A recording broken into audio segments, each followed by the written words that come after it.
Okay, welcome. So this is a 1933 WACO UBF. It was a common, they called these light planes back then. This was a common light plane for the 30s.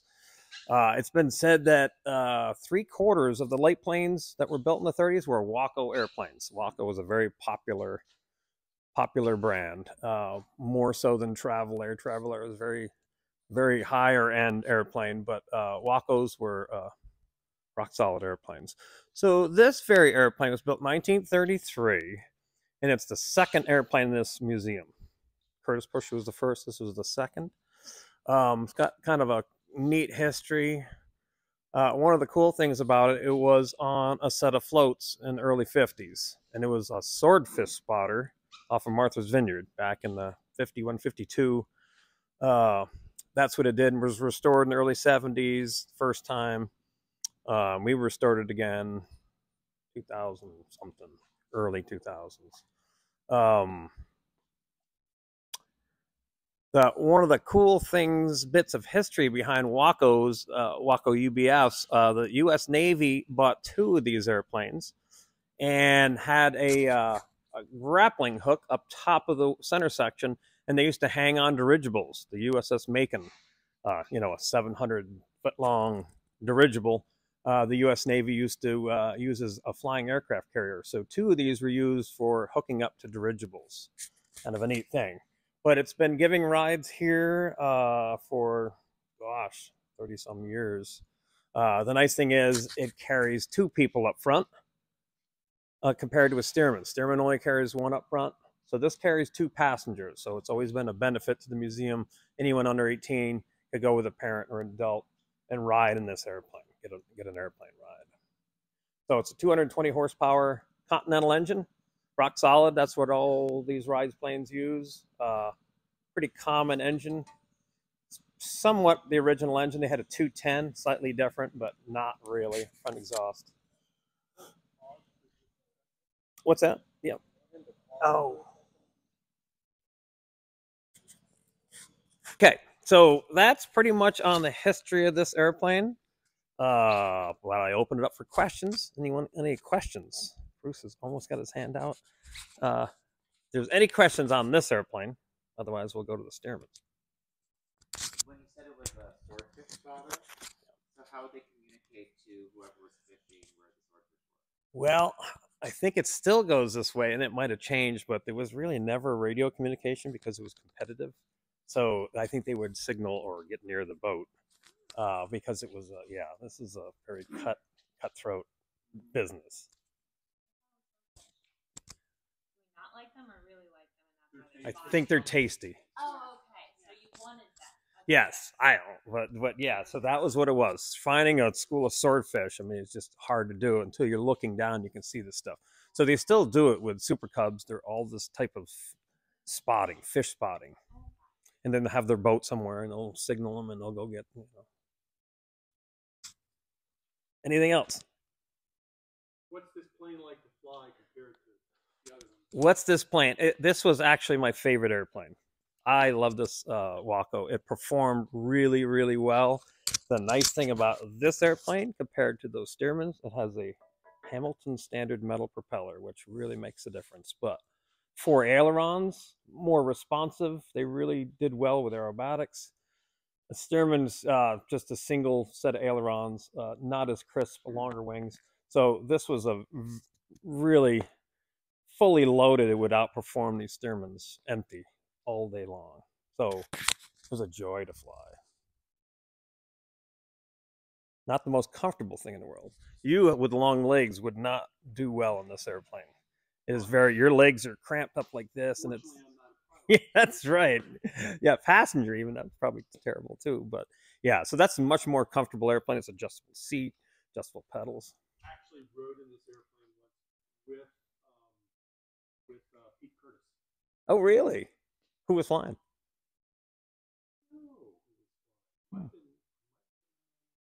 Well, how long ago? Oh, this has been years ago. Yeah, could be me. Yeah. Yeah, so it's the great thing.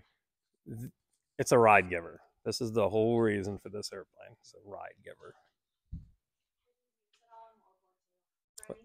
What's that? Were these used at all in World War II, or were they? The later F models were. They were the later Fs, the UPFs were trainers just like the Stearman. They won a contract, so they were doing training work. But the early ones, the only time they used them in World War II was looking for submarines off the coast of the Civil Air Patrol. Yeah, coastal patrol and stuff like that. So a lot of civilian airplanes brought in to search for submarines on the East Coast, West Coast. That's it. I'm gonna hand it over to Bob now. He's gonna talk about Stearmans. The Stearman is also one of the Rides airplanes, and we have two of them. The blue one is painted up in Army colors, and the yellow one is the Navy colors. You notice on the yellow one, they have green stripes on it. That designated what it was used for. It was used as an instrument trainer. So in the very early stages of training, they could at least keep the airplane right side up using just the flight instruments. With the later airplanes, they did more involved instrument training. This is the older airplane of the two. It was built in 1941. The other one was built in 1942. Interestingly, although they're almost identical, they use different designations. The Army used PT for the airplanes. There was a PT-13, 17. The Royal Canadian Air Force used it. It was PT-27. The Navy, as you can see on the tail, it was basically an N2S-3. The Navy, for some reason, used N for a training airplane, and 2, and then the S was for Stearman. One of the things that's kind of interesting is that there's a tie between the Travel Air and the Stearman, in that Stearman was part of Travel Air. In fact, he was the main designer for the Travel Airs. He started his own company, Stearman Aircraft, and started building the airplanes. And in 1938, the airplanes were taken over by Boeing. So if you look at the information on the airplanes, they're listed as a Boeing airplane. They have the same engine as the WACO has, and like Karl was saying, the WACO will outperform this airplane. This airplane was made for training, so it was made for hard use. And as Karl said, some of the WACOs were also used for training, but not as much. They had one of the tests they did to accept the airplane was a drop test to simulate hard landings. And the drop test, the WACO landing gear collapsed, and the Stearman didn't. So it was a very strong airplane. It could also take a lot of damage, which would happen quite often in the training. After World War II, most of these were used as crop dusters. In fact, this yellow and blue airplane was used by Delta Airlines as a crop duster. And Delta Airlines actually started out as a crop dusting company. A friend of mine used to crop dust in Stearmans, and he didn't see a set of wires, and it took these struts out, these 3 struts out. And when that happened, the bottom wing came up and was touching the top wing, but it still flew. So he flew it back to the airport. And of course, as the airspeed decreased, this wing came down, these wires held it in place, and the top wing laid down on top of the bottom wing. And within a week, the airplane was flying again. So it was an airplane that was very adaptable. It was very easy to maintain. Any questions?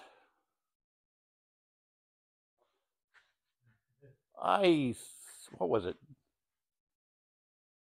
think it was 20 feet, wasn't it? It was something like that. It was substantial height. What's the 255 on the fuselage designation? It would have been the number of the airplane. However, on this case, the 255 was the address of the owner. The airplane was, what was it, 2018 this was donated, something like that. And the owner at that time had had the airplane completely restored. And when it came time for the number, you know, he figured his address was as good as any. What did PT stand Primary trainer. Any other questions? Any other answers? Okay.